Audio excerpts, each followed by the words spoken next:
Audio Jungle.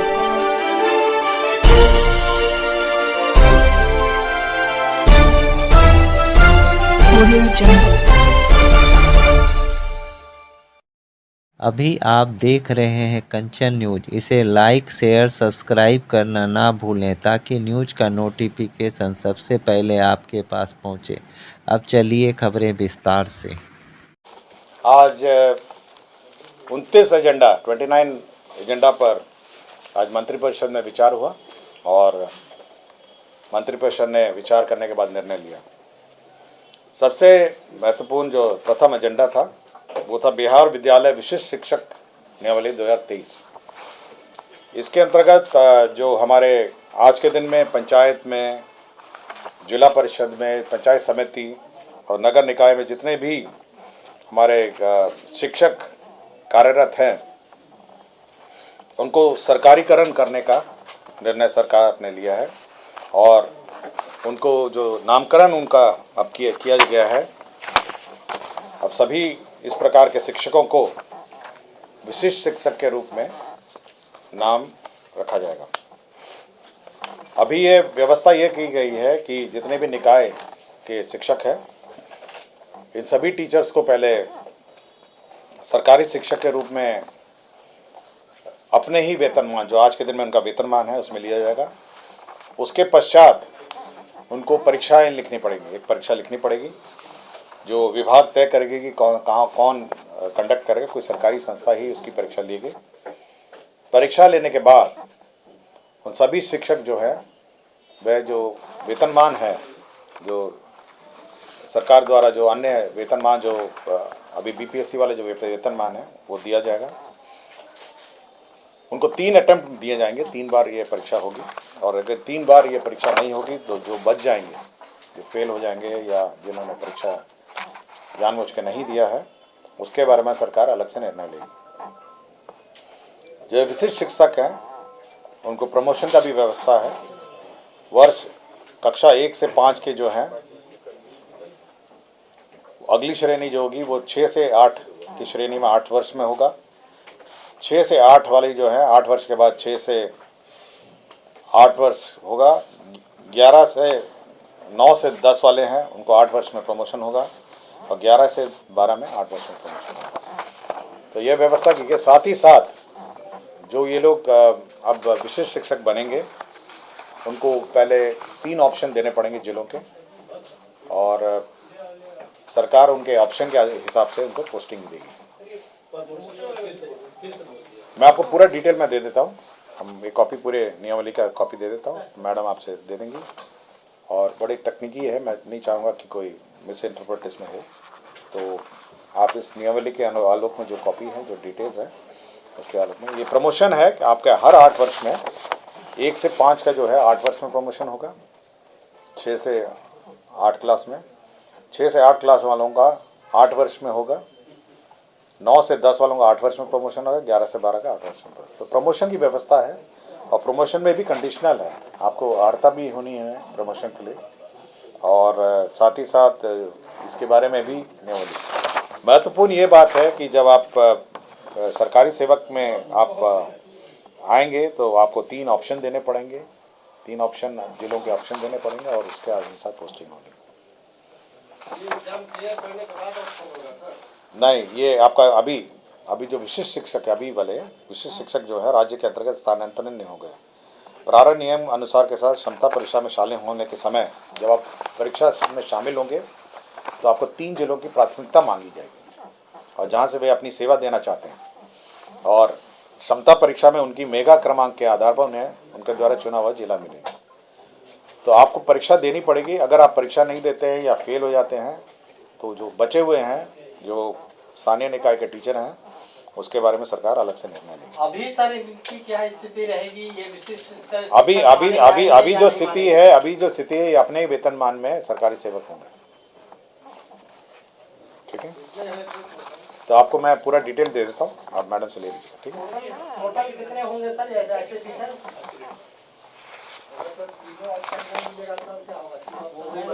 मैंने बता दिया ना, उसके बाद सरकार निर्णय लेगी इनके बारे में।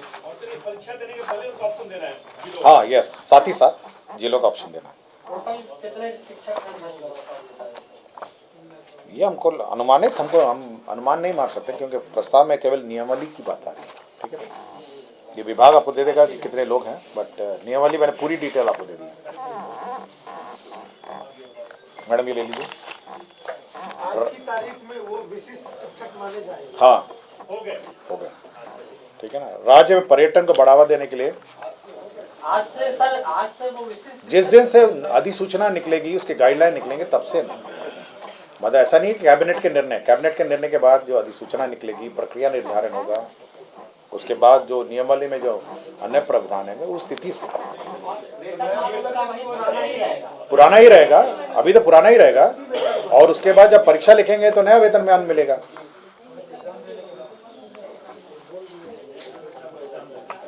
राज्य में पर्यटन को बढ़ावा देने हेतु आधारभूत संरचना अंतर्गत समग्र समावेशी शिक्षा विकास हेतु राज्य में टूरिज्म पॉलिसी अब घोषित की गई है। और टूरिज्म पॉलिसी के अंतर्गत मैं पूरा डिटेल आपको दे दूंगा टूरिज्म पॉलिसी के बारे में। इसमें कैपिटल सब्सिडी है आपके, और साथ ही साथ इंटरेस्ट सबवेंशन है, और इसमें सभी जो टूरिज्म से संबंधित सभी होटल का निर्माण है, आपके अम्यूज़मेंट पार्क का है, और आपके होटल्स का है, होटल का अपग्रेडेशन का है, कन्वेंशन सेंटर का है, वे साइड फैसिलिटी का है, फिर कैंपिंग साइट का है, एडवेंचर टूरिज्म है, इको टूरिज्म है, वेलनेस टूरिज्म है, river reservoir lake based tourism है, थीम पार्क है, अम्यूज़मेंट पार्क है, एंटरटेनमेंट जोन है, गोल्फ कोर्स है, कैरावान टूरिज्म है, और सभी प्रकार रूरल टूरिज्म है। जितने भी प्रकार के टूरिज्म हैं उसमें आपको सब्सिडी भी है, और साथ ही साथ आपके इंसेंटिव के जो बाकी आयाम हैं, इंटरेस्ट सबवेंशन है, वो है। मैं पूरी डिटेल टूरिज्म पॉलिसी जो मंत्रिपरिषद में स्वीकृत हुआ है, मैं आपको कॉपी दूँगा। ठीक है। राज्य में जो पूर्व में स्वीकृत है 7115 मिनी आंगनबाड़ी केंद्र है। राज्य सरकार ने इन सभी को अपग्रेड करके रेगुलर आंगनबाड़ी केंद्र करने में के लिए निर्णय लिया है। इसमें 136 करोड़ 28,350 रुपये का व्यय होगा। तो सभी जितने भी 7115 मिनी आंगनबाड़ी है, सबको अपग्रेड कर दिया गया है। गया जिले के 2 महत्वपूर्ण योजनाओं पर 3 महत्वपूर्ण योजना पर स्वीकृति दी है।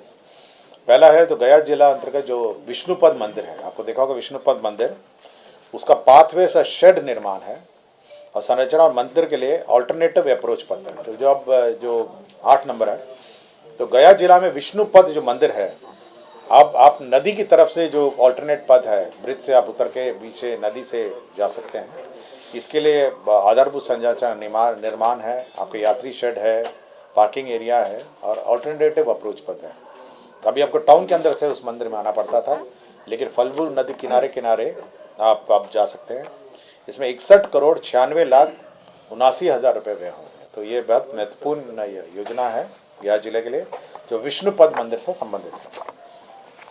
दूसरा आपका फल्गु नदी के बाएं तट पर विष्णु मंदिर के निकट पूर्व में जो जल उपलब्ध कराने का कार्य किया गया था, उसमें भी आपका रबर डैम था। उसके साथ माँ सीता का सही 4 दीवारी का निर्माण हुआ, नाला निर्माण हुआ, बाएं तट पर अतिरिक्त घाट का निर्माण हुआ, फिर 4 दीवारी एवं आर्टिस्टिक पेंटिंग, बाउंड्री वॉल और अन्य सभी काम हुए। तो इसके लिए पोस्ट फैक्टो मतलब ये कार्य हो गए हैं, और इसका जो पुनरीक्षित प्राक्कलन है 386 करोड़ 85 लाख रुपए का जो पुनरीक्षित प्राक्कलन है, उसकी स्वीकृति दी गई है। सीतामढ़ी में आपको याद होगा एक रीगा शुगर मिल है जो बंद पड़ा था, और रीगा शुगर मिल जो है वो बहुत अरसों से बंद है, और बार बार इसको रिवाइव करने का कोशिश राज्य सरकार ने किया है। और ये आज के दिन में ये NCLT में भारत सरकार दिल्ली में ये अपील में भी है, और इसका नए प्रमोटर खोजने की प्रक्रिया में है।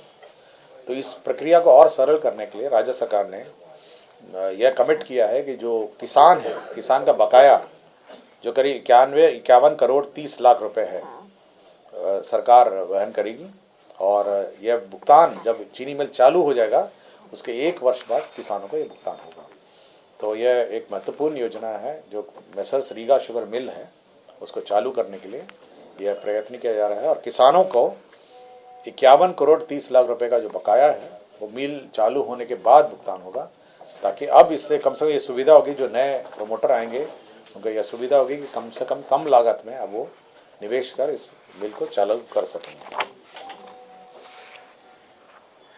सुग्रवे नदी के बाएं और दाएं तट पर अररिया ननियोटी RWD रोड से 3 किलोमीटर डाउनस्ट्रीम एवं सुग्रवे नदी के अपस्ट्रीम में 1 किलोमीटर के नए तटबंध का निर्माण का कार्य है तथा बाएं एवं दाएं तटबंध में कालीकरण, ये रोड है, ये जो आपके तट का है, ये रोड बनाने का कार्य है। और ये झंझारपुर प्रखंड, मधुबनी जिले के झंझारपुर प्रखंड में ये अंतर्गत संग्राम अररिया संग्राम जो गांव है उसमें ये कार्यान्वयन होगा। नहीं, ये मधुबनी का, ये झंझारपुर का, ये झंझारपुर है, ये दूर है। ये पशु एवं मत्स्य संसाधन विभाग का है, 9 नंबर एजेंडा था। पशु चिकित्सा सेवाएं पशु स्वास्थ्य के अंतर्गत 4,08,29,000 मात्र के अनुमानित में 24/7 ये चिकित्सा सेवा उपलब्ध कराने के लिए 69 पदों की स्वीकृति हुई है। 69 पदों की स्वीकृति हुई है ताकि 24/7 पशु चिकित्सा कार्यालय यह स्वीकृत हो सके। वित्त विभाग का एक प्रस्ताव था, ये कार्यालय परिचारी एवं परिचारी विशिष्ट संवर्ग, प्रोन्नति के सोपान, जो प्रमोशन के जो हमारे ग्रुप डी के कर्मचारी हैं, कार्यालय परिचर, उनके प्रमोशन के सोपान डिक्लेयर किए गए हैं। इसमें कार्यालय प्रचारी विशिष्ट कोटि 1, उसका प्रमोशन के बाद कार्यालय प्रचारी विशिष्ट कोटि 2 हो जाएंगे और कार्यालय प्रचारी विशिष्ट कोटि 3 हो जाएंगे। तो एक का लेवल 2 हो जाएगा, एक का लेवल 3 हो जाएगा, एक का लेवल 4 हो जाएगा। तो जो पे है, पे बैंड और प्रमोशन का यह व्यवस्था की गई। विज्ञान प्रौद्योगिकी एवं तकनीकी शिक्षा विभाग के अंतर्गत 31 राजकीय पॉलिटेक्निक संस्था में कंप्यूटर साइंस एंड इंजीनियरिंग पाठ्यक्रम एवं कंप्यूटर साइंस एंड इंजीनियरिंग के अंतर्गत आर्टिफिशियल इंटेलिजेंस एवं मशीन लर्निंग पाठ्यक्रम के लिए 183 पद क्रिएट किए गए, 183 पद क्रिएट किए गए हैं। ये विभाग अध्यक्ष के 29 और व्याख्याता के 154 पद। APJ Abdul Kalam city, science city, ये जो बन रहा है आपके राजेंद्र नगर में, उसका 3rd जो आपका पुनरीक्षित प्राक्कलन है, अब 889,98,32,000 रुपये मात्र प्रशासनिक स्वीकृति है। तो 3rd पुनरीक्षित प्राक्कलन है। बेसिकली इसमें कंस्ट्रक्शन में कुछ संशोधन हुए हैं और साथ ही साथ जो एग्जिबिट्स हैं उसका दाम रिकैलकुलेट किया गया है और उसी में 889 करोड़ का हो गया है, जो राजेंद्र नगर में APJ Abdul Kalam science city बन रहा है। मुख्यमंत्री बाल आश्रय विकास योजना के अंतर्गत 12 वृहद आश्रय गृह का संचालन हो रहा था। इसके लिए प्रशासनिक विभाग द्वारा 36 पदों के सृजन की स्वीकृति दी गई। 36 पद जो है वो स्वीकृत किया गया है। दिव्यांग सशक्तिकरण निदेशालय, ये डिजेबल्ड ये दिव्यांग हैं उनका सशक्तिकरण निदेशालय है, उसमें 93 पदों का सैंक्शन हुआ है, जिसमें 4,34,36,000 रुपये की स्वीकृति होगी। ये PPP मोड में जो प्रोजेक्ट्स हैं ये आइडा द्वारा किया जाता है, बिहार राज्य आधारभूत संरचना विकास समर्थकादि अधिनियम 2006 में। इसमें धारा 16 और 17 में संशोधन है। इसमें बेसिकली क्या है, जो RFP और बिड डॉक्यूमेंट है वो कैबिनेट आता था अप्रूवल के लिए। अब यह निर्णय लिया गया है कि ये जो कैबिनेट में RFP, बिड डॉक्यूमेंट और कंसेशन अग्रीमेंट है, ये सब समीक्षा और ये सब जो बोर्ड है वो करेगी और केवल जो प्रस्ताव है, फाइनल प्रस्ताव है, वो कैबिनेट में स्वीकृत होगा। और साथ ही साथ इसमें सर्विस सेक्टर को भी अब इस दायरे में लाया गया है, पहले सर्विस सेक्टर इस दायरे में नहीं था। Messrs Sahu agro business private limited Parbatta Ismailpur Bhagalpur, इसमें इथेनॉल प्लांट का क्लियरेंस दिया गया है, 50 की LPD का है और इसमें निवेश होगा 58 करोड़ 17 लाख का निवेश होगा और 50 की LPD का है और ये भागलपुर में ये स्थित होगा। सारण छपरा प्रमंडलीय जिला मुख्यालय में स्थित जो 600 क्षमता का प्रेक्षागृह है, आपको याद होगा, जो प्रेक्षागृह और आर्ट गैलरी है, उसका नामकरण किया गया है। उसका नाम अब होगा भिखारी ठाकुर प्रेक्षागृह से आर्ट गैलरी, तो नाम रखा गया है। जो सारण छपरा प्रमंडलीय जिला मुख्यालय में स्थित प्रेक्षागृह है, उसका नाम रखा गया। एक बिहार पशु एवं मत्स्य संशोधन सेवा भर्ती संशोधन नियमावली 2023 का गठन किया गया है, ये बिहार मत्स्य लिपिकीय संवर्ग नियमावली 2023 का गठन किया, ये पशुपालन में। और 7 निश्चय के 2 के अंतर्गत यह आपका सुलभ संपर्कता हेतु यह भी गया की योजना है। पथ प्रमंडल शेरघाटी अंतर्गत SH69 सुप्टा से अय्यापुर वाया लोदीपुर नारायण बिगा खैरा पांडे बिगा चैतमा पथ, ये मऊ और टिकारी बाईपास पथ है। ये मऊ और टिकारी का बाईपास पथ है। ये 12.40 किलोमीटर का है, चौड़ीकरण और मजबूतीकरण का है। इसमें 50,36,81,000 रुपये लगेंगे। तो ये गया जिला की एक महत्वपूर्ण योजना है और 12.40 है। ये बाईपास रोड है, मऊ और टिकारी का बाईपास है। सुबोध राम ये राज्य कर विशेष आयुक्त है वाणिज्य कर के, इनको संविदा पे आधार पर नियोजन के लिए 2 साल के लिए संविदा पर नियोजन के लिए प्रस्ताव इसमें स्वीकृत किया गया है। एक MJC केस था 126/2022 और CWC 16,204 2016, इसमें डॉक्टर राकेश कुमार पंजियार हैं, उनको डिसमिस किया गया था। माननीय उच्च न्यायालय के आदेश के आलोक में उन्हें सेवा में पुनः लिया गया है, किंतु यह आदेश जो है LPA जो अपील फाइल किया गया है उसके शर्तों के अधीन होगा। जो निर्णय LPA में होगा उसके आलोक में इनकी पुनर्वापसी प्रभावित होगी। अनुसूचित जाति जनजाति कल्याण विभाग में राज्य स्कीम में डॉक्टर भीमराव अंबेडकर +2 आवासीय विद्यालय स्वीकृत हुए हैं। ये 720 आसन के हैं और 2 आवासीय विद्यालय हैं। ये प्रखंड और अंचल मुजफ्फरपुर मुशहरी में और अलौली खगड़िया में यह स्वीकृत हुआ है। साथ ही साथ 3 और हुए हैं, जिसमें नरपतगंज अररिया में हुआ है स्वीकृत, कुटुंबा औरंगाबाद में और मदनपुर औरंगाबाद में। तो कुल मिला के 5 भीमराव अंबेडकर आवासीय 10+2 आवासीय विद्यालय स्वीकृत हुए हैं और ये 720 आसन के हैं, तो 5 स्वीकृत हो गए हैं। केंद्र प्रायोजित 2 योजनाएं हैं, प्री मैट्रिक और पोस्ट मैट्रिक अनुसूचित जनजाति प्रवेशोत्तर छात्रवृत्ति योजना है। भारत सरकार से उनका जो किस्त आया नहीं है, जिस कारण से राज्य सरकार ने यह निर्णय लिया कि जो राज्य मद है कम से कम उसको रिलीज कर दिया जाए और उसको भुगतान कर दिया जाए। तो जो प्रवेशोत्तर छात्रवृत्ति योजना है 2 करोड़ है और प्री मैट्रिक में 3 करोड़ है। तो ये एंटीसिपेशन ऑफ सेंट्रल असिस्टेंस ये किया गया है। इसके अतिरिक्त भूमि स्थानांतरण के कुछ मामले हैं, मैं पढ़ देता हूँ आपको। मेट्रो रेल के लिए भूमि स्थानांतरण किया गया है। आपके जो यहाँ पे ये भारतीय नृत्य कला है, वहाँ पे जो स्टेशन बनना है उसके लिए मेट्रो के लिए सशुल्क भूमि स्थानांतरण किया गया है। ये जिला अंतर्गत सदर अंचल में मौजा मोहरमपुर, तो 3,26,70,000 रुपये में ये ट्रांसफ़र किया गया है। इसके साथ साथ राजस्व भूमि सुधार का प्रस्ताव ये है, जो श्री राम जानकी चिकित्सा महाविद्यालय समस्तीपुर है, उसमें बोधबंदी के से उपलब्ध जो ज़मीन था 5.265 एकड़ भूमि है, वह स्थानांतरण किया गया है। तो 2 भूमि स्थानांतरण के प्रस्ताव थे। तो यही 29 एजेंडा थे जिस पर न्यू अपडेट के लिए देखते रहिए कंचन न्यूज।